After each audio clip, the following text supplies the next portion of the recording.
ایک بڑی رکت انگیز حدیث ہے، ہمارے یوسف بھائی نے اس پہ کلپ بھی بنایا ہے، صفین کی راتوں میں، بخاری مسلم دونوں میں حدیث ہے۔ مولا علی علیہ السلام خود روایت کر رہے ہیں، وہ کہتے ہیں کہ نبی علیہ السلام کو جب اللہ نے کشادگی دی، کچھ غلام آپ کو گفٹ ملے، تو میں نے فاطمہ سے کہا کہ تم پورا دن گھر کی صفائی کرتی ہو، چکی چلاتی ہو، اس کی وجہ سے ان کے ہاتھ پہ بھی نشان بن گئے تھے، اس طریقے سے سامان اٹھا کے لاتی تھی تو رسی کے نشان یہاں پڑے ہوئے تھے، تو نبی علیہ السلام سے جا کے جو ہے وہ ایک غلام ڈیمانڈ کر لیتے ہیں جو ہمیں ذرا ہیلپ آؤٹ کر دے گا، جب سب کو مل رہا ہے تو ہمیں بھی مل جائے گا۔ تو سیدہ فاطمہ حاضر ہوئی، یہ حدیث بخاری میں بھی ہے، مسلم میں بھی۔ تو حضور علیہ السلام کے پاس گئیں، بات نہیں کر سکی، طبیعت میں تربیت کس کی تھی سر؟ بولڈنس نہیں تھی وہ، حالانکہ باپ ہے اور حضور کو پتا تھا اپنی بچی کی عادت، تو وہ گئیں، بات نہیں کر سکی، واپس چلی گئی۔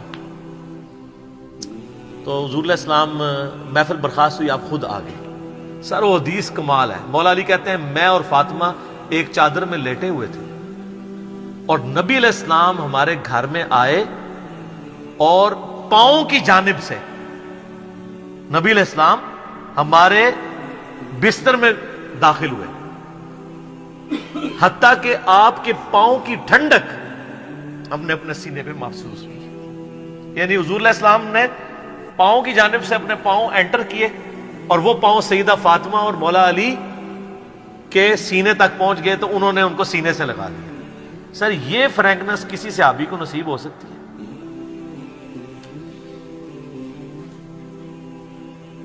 تو آپ نے فرمایا وہ فاطمہ تم آئی تھی، کوئی کام تھا؟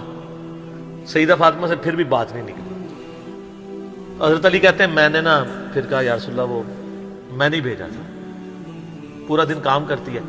آپ کی بیوی کہتی ہے ہماری کوئی ذمہ داری نہیں ہے، یہ بھی تو بیوی تھی نا۔ بخاری مسلم میں حدیث ہے جنتی عورتوں کی سردار ہے فاطمہ سلام اللہ علیہا۔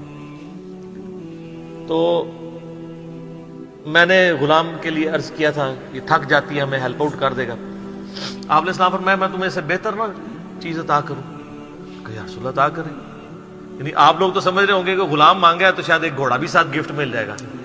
ان کا جب رات کو بسترے پہ جانے لگو نا تو 33 دفعہ سبحان اللہ، 33 دفعہ الحمدللہ اور 34 دفعہ اللہ اکبر پڑھ لیا کرو، یہ تمہارے لیے اس غلام سے بھی بہتر ہے، یعنی سارے دن کی تھکاوٹ اتر جائے گی۔ سر یہ بہت بہترین وظیفہ ہے۔ تو اچھا یہ حدیث مولا علی پوری زندگی سنایا کرتے تھے، کیونکہ حضرت فاطمہ اور مولا علی کی ایک محبت بڑی مثالی تھی۔ پھر لوگ بھی جو ہے نا وہ مولا علی سے پوچھا کرتے تھے وہ فاطمہ والی حدیث، تسبیح فاطمہ، اسے تسبیح فاطمہ اس لیے کہا جاتا ہے۔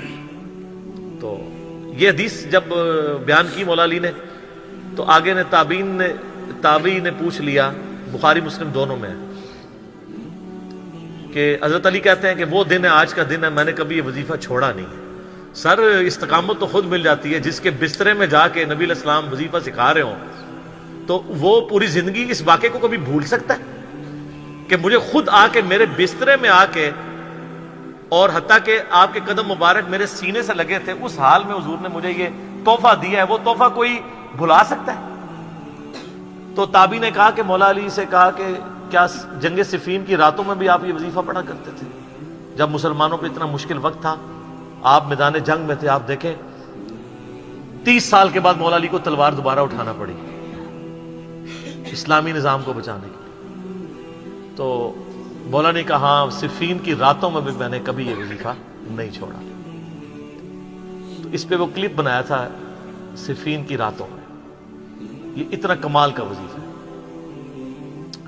اللہ تعالیٰ ہمیں اس وظیفے پہ استقامت دے، اور کچھ نہ کر سکیں یہ ضرور کیا کریں۔ بخاری مسلم میں حدیث ہے، عائشہ کہتی ہیں نبی علیہ السلام نے فرمایا کہ اللہ تعالیٰ کو سب سے بڑھ کر محبوب عمل وہ ہے جو مستقل مزاجی سے کیا جائے، خواہ تھوڑا ہی کیوں نہ ہو، بنسبت اس عمل کے جو بہت زیادہ ہو لیکن مستقل مزاجی سے نہ ہو۔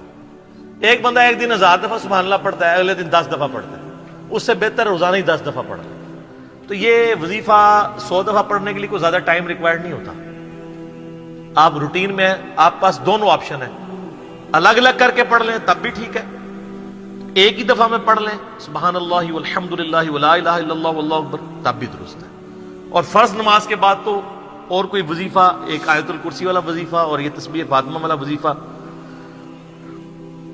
اور تکبیر بلند کرنا، استغفار پڑھنا، اللہم انت السلام منک السلام، سارے اذکار اس میں لکھے ہوئے ہیں۔ چند ایک وظائف تو ضرور پڑھیں اور اس میں یہ والا وظیفہ کبھی نہ چھوڑیں، یہ بہت